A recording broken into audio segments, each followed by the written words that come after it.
Evangelho de João 21. A partir do versículo 3, queridos. Amém? Glória a Deus. Acompanha lá comigo. Disse-lhe Simão Pedro: vou pescar. Dizem-lhe eles: também nós vamos contigo. Foram e subiram logo para o barco, e naquela noite nada apanharam. E sendo já manhã, Jesus se apresentou na praia, mas os discípulos não conheceram que era Jesus. Disse-lhe, pois, Jesus: filhos, tem alguma coisa de comer? E responderam-lhe, não. E ele lhes disse: lançai a rede para o lado direito do barco, e achareis. E lançaram-na, pois, e já não a podiam tirar pela multidão dos peixes. Então aquele discípulo, a quem Jesus amava, disse a Pedro: é o Senhor.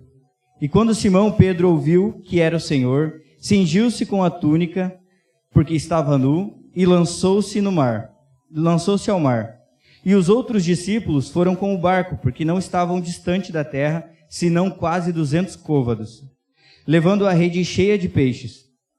Logo que desceram para a terra, viram ali brasas e um peixe posto em cima e pão. E disse-lhe Jesus: trazei dos peixes que agora apanhastes. Simão Pedro subiu e puxou a rede para a terra, cheia de 153 grandes peixes, e sendo tantos, não se rompeu a rede. Disse-lhe Jesus: vinde e comei. E nenhum dos discípulos ousava perguntar-lhe: quem és tu? Sabendo que era o Senhor. Chegou, pois, Jesus, e tomou o pão, e deu-lhes, e semelhantemente, o peixe. Amém? Feche seus olhos, queridos. Gostaria que você concordasse comigo nessa oração. Senhor, obrigado, Pai. Primeiramente, obrigado, Senhor, por esse tempo. Obrigado, Pai, porque nós cremos que o Senhor já trilhou esses passos dessa obra para caminharmos. Cremos, Senhor, que essa obra já está pronta e que, desde antes de pensarmos em estar aqui, o Senhor já havia preparado esse momento no seu coração. E, Senhor, Tu és o motivo de estarmos aqui. O Senhor, nós queremos Te ouvir, nós queremos Te ver, Senhor, essa noite. E por isso declaramos repreendido todo e qualquer espírito contrário ao Teu. Tudo aquilo que possa tirar a nossa atenção de Ti, Senhor. Em nome de Jesus. Amém. Amém, queridos? Os irmãos podem se sentar.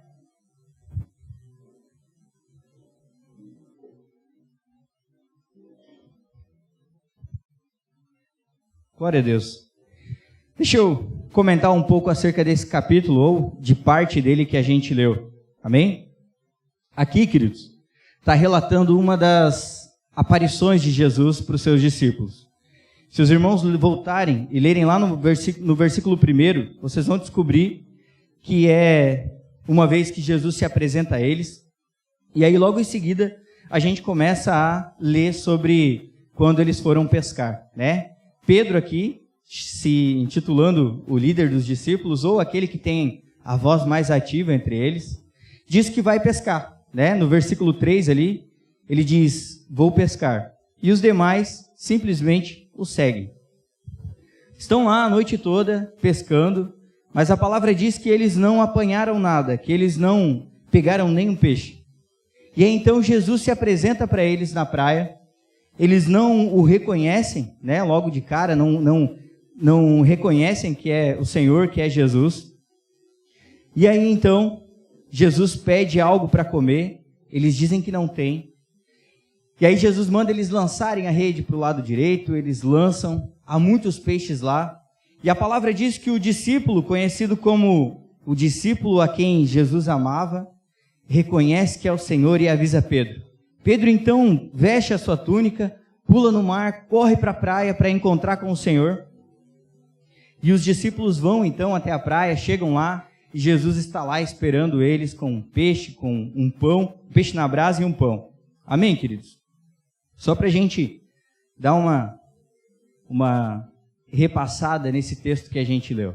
Às vezes, lendo, querido, a gente perde muitos detalhes e eu quero falar com vocês sobre alguns deles essa noite. Mas antes de eu entrar no assunto que realmente quero falar com vocês, gostaria de comentar algumas coisas. E a gente vai entrando aos poucos nesse assunto. Primeiro, queridos, esse relato está falando de algo que aconteceu depois que Jesus veio, que ele cumpriu tudo aquilo que ele havia dito que ia acontecer. Ele avisou os discípulos, olha, eu vou ser preso, eles vão me levar, eu vou ser morto, vou ser pendurado naquela cruz, mas ao terceiro dia eu vou ressuscitar. Tudo isso, essa pescaria dos discípulos acontece depois de tudo que ele disse que ia acontecer. Depois de tudo isso, os discípulos simplesmente decidem ir pescar. E eu quero falar sobre isso, queridos, porque os discípulos decidiram ir pescar porque eles estavam em busca de algo. E é sobre isso que eu quero falar essa noite. Todos nós, queridos, todos nós, sem exceção, buscamos alguma coisa de Deus, buscamos alguma coisa do Senhor. Talvez você seja um bom emprego. Talvez você veio essa noite disposto a receber do Senhor e muito disposto com o coração para interceder por isso também, por esse emprego. Você quer muito o emprego. Você quer para sua casa, para sua família. Você talvez veio em busca daquilo que o Senhor tem te colocado para fazer na obra dele, em busca de aumentar, de crescer, de trabalhar no seu ministério. Você vem buscar a direção do Senhor para isso. Enfim, um salário melhor, uma vida melhor, uma qualidade de vida melhor para nós, para a nossa família, para quem amamos, para aqueles que estão perto. O fato é que o desejo por algo sempre esteve no nosso coração. E queridos, deixa eu perguntar para você, quem aqui já orou por algo que recebeu do Senhor? Você orou muito e você desejava muito aquilo, e você pediu e o Senhor te alcançou isso. Glória a Deus mesmo. E depois que você recebeu isso, querido, você parou de desejar outras coisas? Quem aqui já orou por um carro novo e comprou um carro? Não precisa ser zero, mas comprou outro carro, um carrinho melhor. Glória a Deus. E você parou de orar por um carro melhor ainda, irmão? Quem parou, levanta a mão. Sempre que alcançamos, sempre que a gente chega nesse objetivo, a gente começa a traçar novos objetivos. E há como se houvesse dentro de nós um desejo que é praticamente insaciável. A gente sempre está buscando alguma coisa. Sempre. Né? Às vezes eu vivo aconselhando a minha esposa, né? Eu por fora é assim, mas eu vivo aconselhando a minha esposa a sermos gratos por tudo que nós temos. Tudo. E às vezes a gente está lá precisando realmente de alguma coisa, e eu falo, não, vamos ser gratos por isso aqui, né? O carro, eu também estou orando, irmão, por um carro melhor, né? Aí de vez em quando estraga, começou inclusive um barulhinho, daí tu já, vou ter que mandar arrumar. Quando tu pensa em guardar algum dinheiro para ir lá, trocar de carro, acontece algo. E aí a gente começa, às vezes até murmurar por aquilo que temos. Mas mesmo sendo grato por aquilo, mesmo o Senhor nos abençoando com algo ainda melhor, há em nós um desejo de querer mais. Talvez você tenha recebido a promoção no seu trabalho, mas você começa a querer mais. Talvez a sua empresa tenha lucrado o suficiente, ou até um pouco mais do que o suficiente para você e para a sua família. Mas você começa a traçar novos objetivos, a buscar mais. E esse desejo, queridos, de buscar mais, não pode ser saciado por coisas naturais. Você pode correr atrás de todo o dinheiro do mundo, de toda a riqueza do mundo, de toda a saúde do mundo, de tudo que você puder adquirir durante a sua vida toda. Mas ao final dela, e ao final dos seus dias, você vai descobrir que você ainda busca mais. Porque aquilo que é natural, queridos, não pode nos satisfazer. Nós não somos seres naturais. Nós somos seres espirituais habitando em um corpo natural. Em um corpo físico aqui. Mas aquilo que vai satisfazer você é somente espiritual. E a diferença entre nós hoje, aqueles discípulos, é basicamente nenhuma. Nenhuma mesmo. Os discípulos viram tudo o que tinha para ver, viram o Senhor falando e viram se concretizando tudo aquilo que ele disse que ia acontecer. Mas ainda assim, depois que ele aparece, inclusive, eles voltam a pescar, voltam a fazer o que eles faziam antes. Tem uma frase, querido, que diz que dentro de todo homem há um vazio do tamanho de Deus. Quem aqui já ouviu essa frase? Glória a Deus. Quem sabe quem disse essa frase? Pois é, eu também não sabia. Fique tranquilo, fui procurar hoje à tarde. E é alguém russo ainda para me ajudar hoje, né? Eu não sei se pronuncia assim, tá? Então vou tentar. O nome dele é Fyodor Dostoiévski. Acho que é assim. Ele foi um filósofo, um psicólogo russo, e ele disse essa frase: que há dentro de todo homem um vazio do tamanho de Deus. Um vazio que somente o Senhor pode suprir. Toda essa necessidade, querido, e acredite em mim, por mais que você continue orando, o Senhor vai realmente alcançar o que você tem orado a Ele. Mas o que vai saciar você é somente aquilo que é do tamanho do vazio que existe dentro de você. O Senhor, Jesus Cristo. Os discípulos ali, queridos, após verem tudo isso, Pedro inclusive leva uma chamada de atenção do Senhor, e a gente vai falar um pouquinho sobre isso. Mas antes da gente entrar nisso, eu quero falar sobre esses discípulos. Quero falar um pouco sobre como eles eram, como o Senhor os escolheu, como o Senhor chamou eles também. Jesus chamou 12 discípulos. Desses 12 discípulos, 3 deles são conhecidos como os mais próximos dele, que são Pedro, Tiago e João. João, muito convencido, se intitula o discípulo a quem Jesus amava. Esses 3, irmãos, eles estavam junto com o Senhor o tempo todo. E sabe, irmãos, eu não sei você, mas toda vez que eu leio o livro de Lucas, por exemplo, eu fico maravilhado com tudo que Jesus fez. Só no capítulo 5 você vai ler sobre a cura do paralítico, a cura do leproso. Você vai ler sobre um milagre que foi feito para um homem que nem estava ali próximo a ele. O servo de um centurião de uma cidade. Vou rapidamente resumir para os irmãos essa história, só para os irmãos compreenderem o tamanho desse milagre. Jesus estava passando por essa cidade, e um centurião lá no capítulo 7 de Lucas, pode projetar para nós o versículo 9, tá? Mas ele está passando por lá, e um centurião, sabendo que Jesus ia passar por lá, e o servo dele muito doente, ele diz: olha, vou mandar alguns anciãos irem ao encontro dele e falar com ele e pedir para que ele declare cura.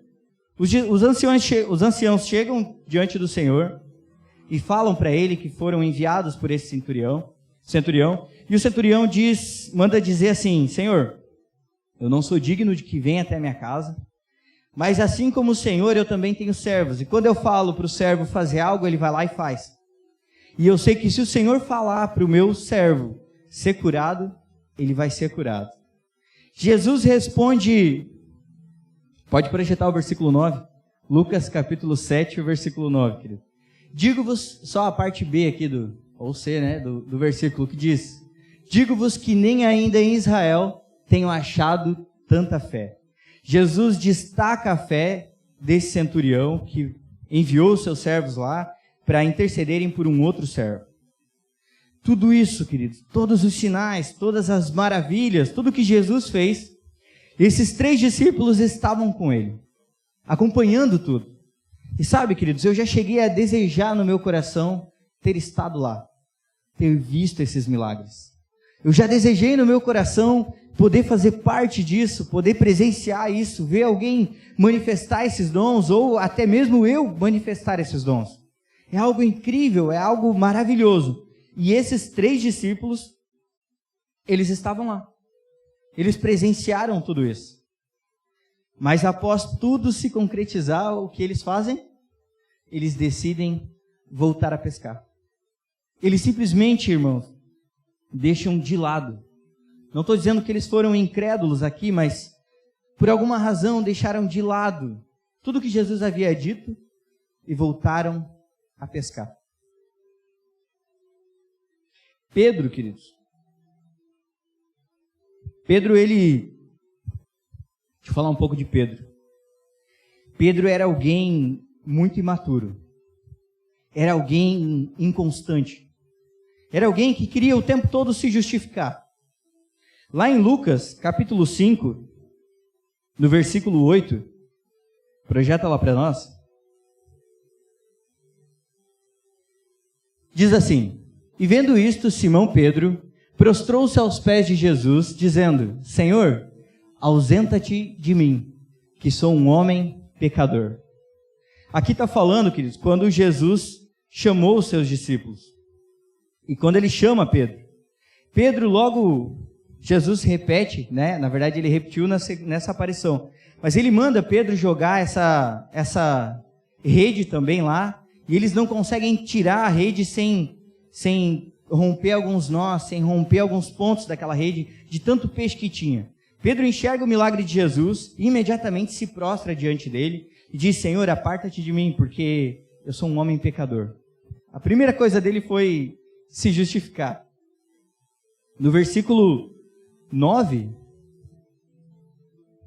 diz assim: pois que o espanto se apoderará dele e de todos os que com ele estavam, por causa da pesca de peixe que haviam feito.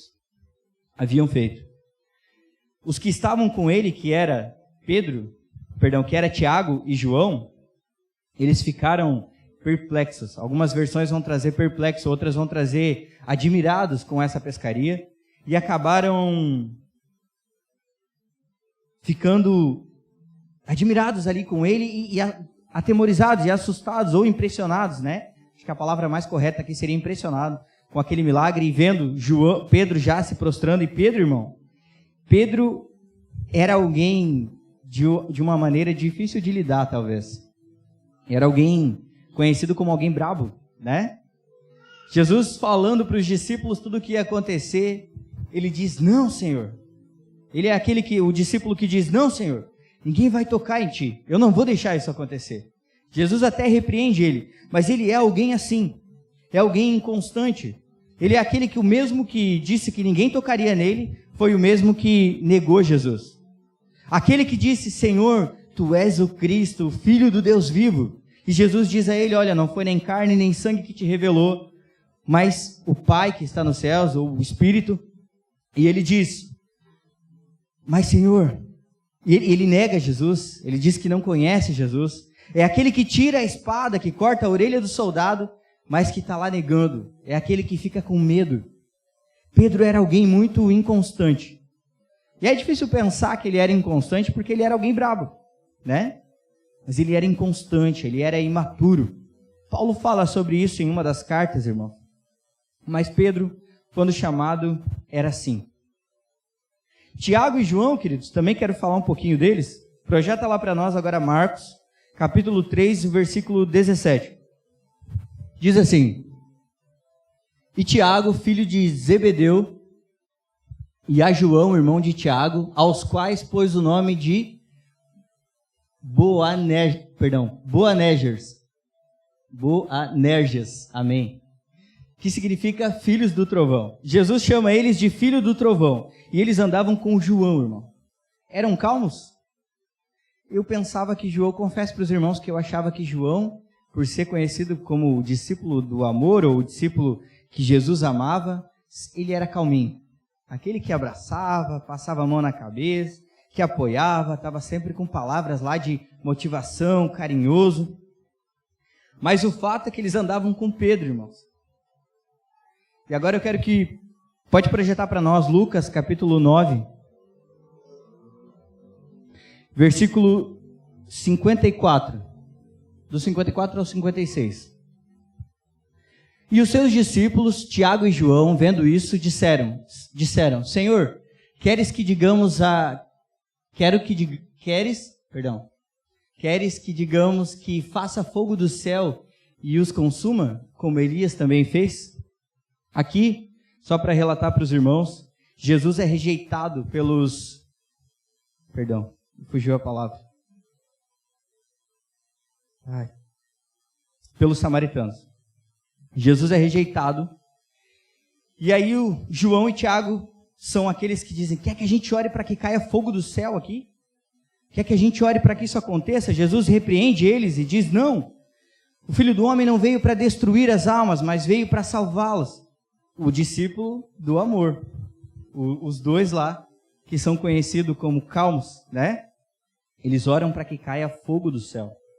Eles oram para que as almas lá sejam destruídas porque rejeitaram, porque não quiseram receber o Senhor. Aí o Senhor, enfim, sai e segue para outra cidade. Eu estou relatando tudo isso, irmãos, para vocês conhecerem um pouquinho desses 3 que eram conhecidos como os discípulos mais próximos de Jesus. João, inclusive, é conhecido como o mais próximo. Amém? E é aquele que orou para que desça fogo do céu. E eu falei tudo isso para você, querido. Tudo isso para a gente entrar no assunto de que realmente eu gostaria de falar para você essa noite. Para você entender, queridos, que o Senhor, que há um desejo no nosso coração, que somente o Senhor pode suprir. Que há um desejo em você, queridos, e por mais que você diga que não, você veio essa noite aqui, você vai na célula, você busca no seu emprego, você busca na sua família, algo que dentro de você não sabe explicar. Porque acredite, você acha que os seus problemas são algo que você não busca. Mas cada vez que você tenta solucionar, você resolve um, vai aparecer outro. Toda vez que você busca prosperidade e você consegue aquilo que você busca, vem novos objetivos. Vem um novo desejo dentro do seu coração. E isso tudo, queridos, é porque não há como ser preenchido aqui por algo natural. Não vai ser preenchido com essa vaga de emprego que você tem buscado. Não vai ser preenchido com essa faculdade que você quer fazer, com esse curso, com essa viagem conhecendo outros países. Não vai ser preenchido com os seus amigos, com a sua família. Só vai ser preenchido com o Senhor. E sabe o que acontece com a gente, queridos? Muitas vezes aquilo que aconteceu com esses discípulos. Às vezes a gente esquece tudo o que o Senhor fez, vira as costas e vai pescar. O pescar aqui para esses discípulos, querido, era o que eles faziam antes do Senhor vir até eles. E por mais que às vezes, querido, você tente voltar, por mais que às vezes você tente resistir àquilo que o Senhor tem para você, e quanto mais você fazer isso, mais você vai descobrir que esse vazio é grande. Que esse desejo por saciar esse vazio é ainda maior. Logo após, querido, Pedro ter voltado a pescar, Jesus está lá com eles. Jesus, inclusive, chama eles lá para a praia. Aliás, né, Pedro se joga na água, chega lá. E eles tinham ido atrás do que, irmãos? De peixe. Quando eles chegam na praia, encontram Jesus, a palavra diz que Jesus estava com peixes na brasa e com pão. Jesus já tinha aquilo que eles tinham saído buscar. Conosco hoje, queridos, não é diferente. Tudo aquilo que você tem buscado, irmão, o Senhor já tem preparado para você. E não é como a gente imagina. Se falassem para Pedro que Jesus já tinha peixe, talvez ele pensasse que Jesus ou ia pescar ou que tinha um peixe não preparado. Mas Jesus já estava com o peixe pronto para eles comerem. Ainda melhor do que aquilo que ele estava tentando buscar no mar. Irmão, tudo que você tem buscado até aqui, Jesus tem algo muito melhor preparado para você. Muito melhor. Acredite, o Senhor é infinitamente capaz de fazer muito mais do que aquilo que nós pedimos ou sonhamos. Então esse carro novo, esse emprego novo, a salvação da sua família, eu não estou desmerecendo nada disso, estou dizendo que é pequeno, perto de tudo aquilo que o Senhor quer realizar através da sua vida. E sim, irmão, é através da sua vida, através de você, através do jeito que você é, do jeito que você foi feito por Ele.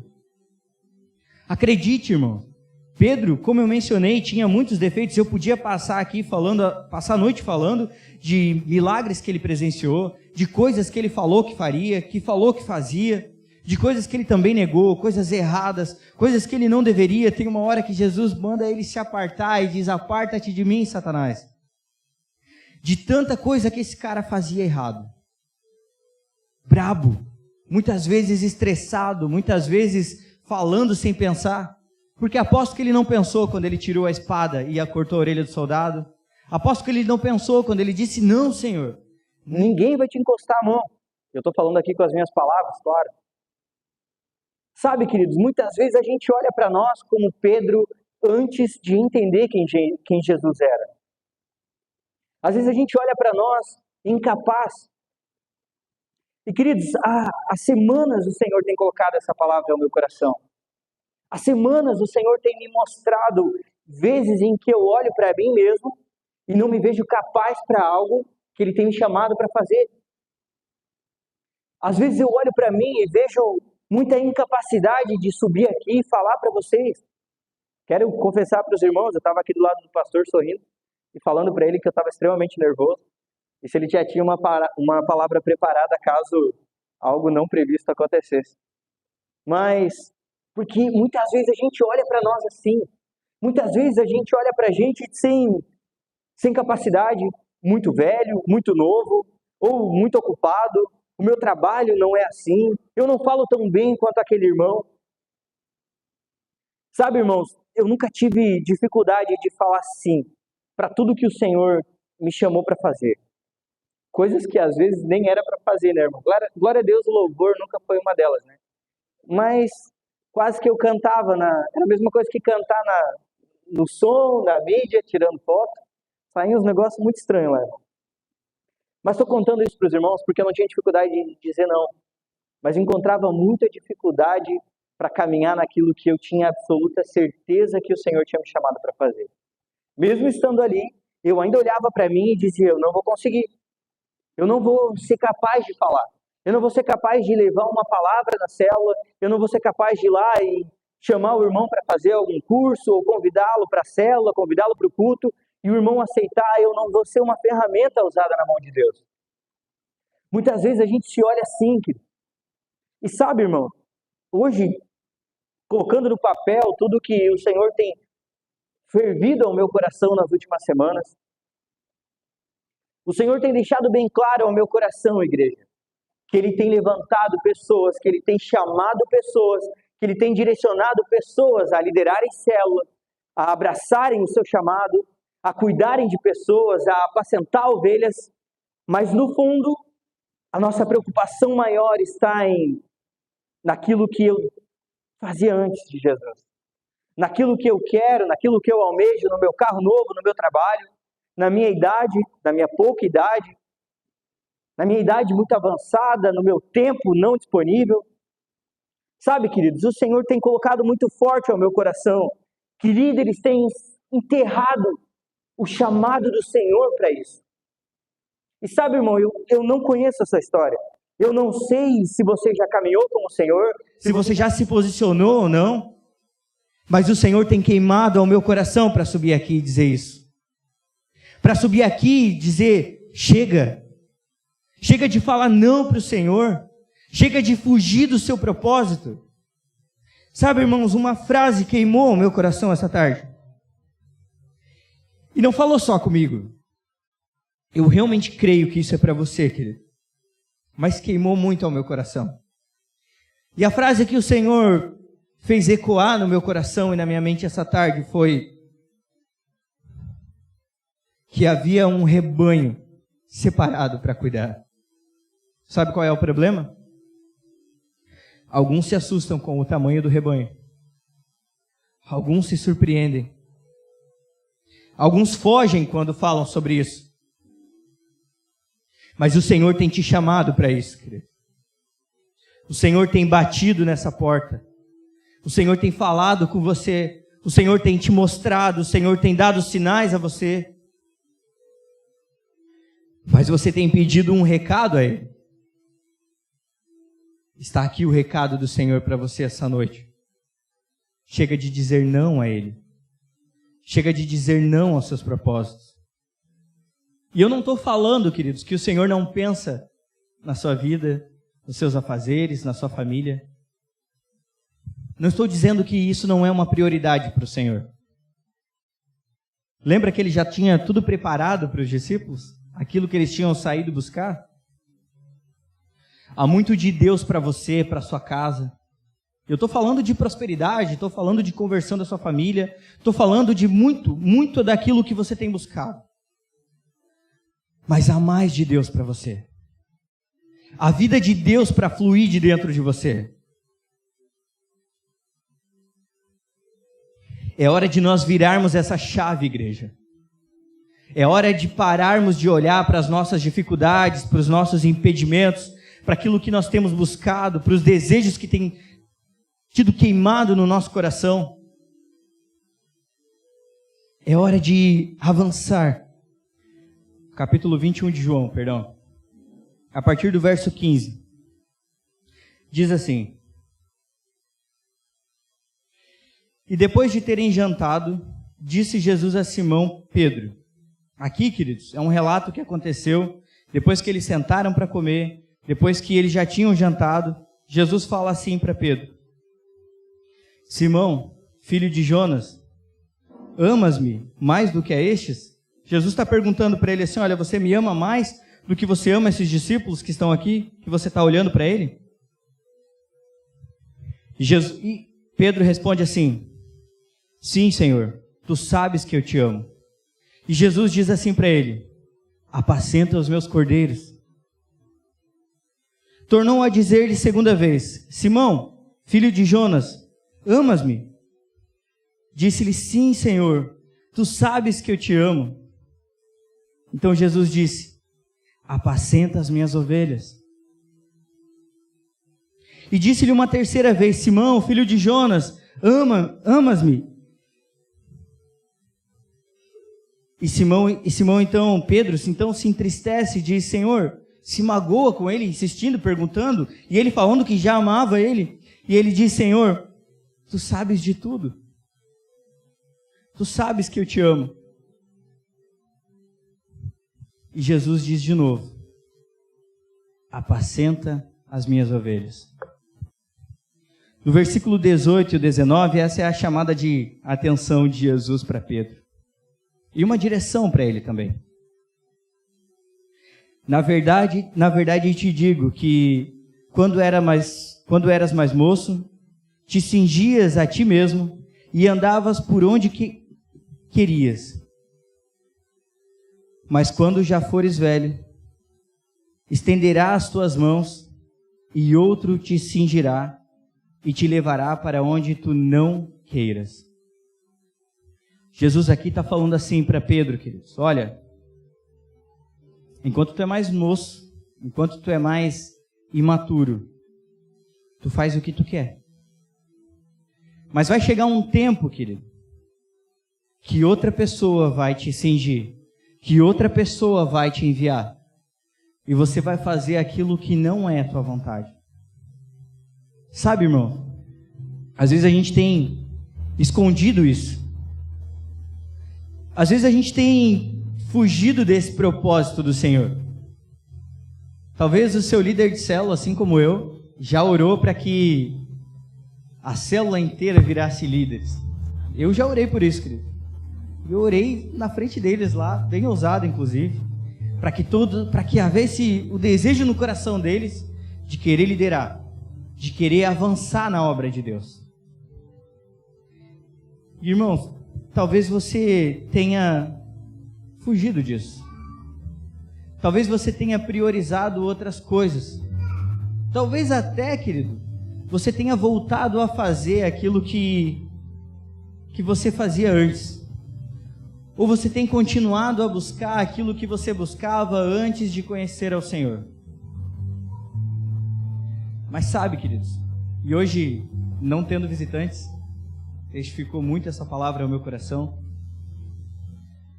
Mas para você, querido, que já o conhece, para você que já entende quem Ele é momento de abraçar o seu chamado. É momento de deixar essa vida de Deus fluir de dentro de você. Pedro, queridos, esse mesmo homem que era totalmente inconstante,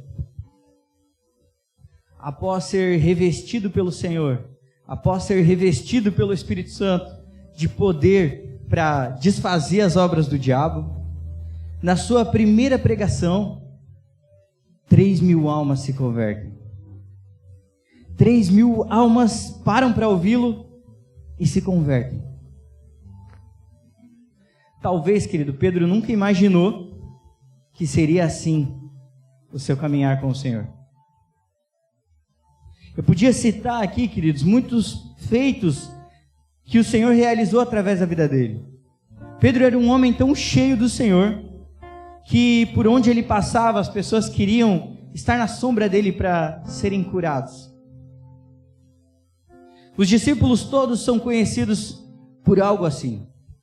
Paulo, os lençóis onde ele estava, curavam as pessoas. E tudo isso era um revestimento que veio do alto. Eu quero que você fique de pé, queridos. Esse revestimento, irmão, que veio do alto, esse revestimento de poder, essa capacidade para Pedro, para todos os discípulos, inclusive para mim e para você, não tem nada a ver conosco. Sabe aquilo que você é bom em fazer? Talvez você seja alguém que fale muito bem. Talvez você seja alguém que saiba fazer alguma coisa muito bem, como talvez você seja um bom pedreiro, um bom pintor, um bom eletricista, um bom marceneiro, enfim. Talvez você seja muito bom na sua área. Talvez, irmão, você desenhe muito bem, talvez você fale muito bem, seja alguém que tenha muita facilidade para fazer amizade com as pessoas, mas de nada adianta isso, se não houver o revestimento do Senhor, para ser usado por Ele. E enquanto os irmãos vão tocar esse louvor, querido, eu quero que você use esses minutos para falar com o Senhor.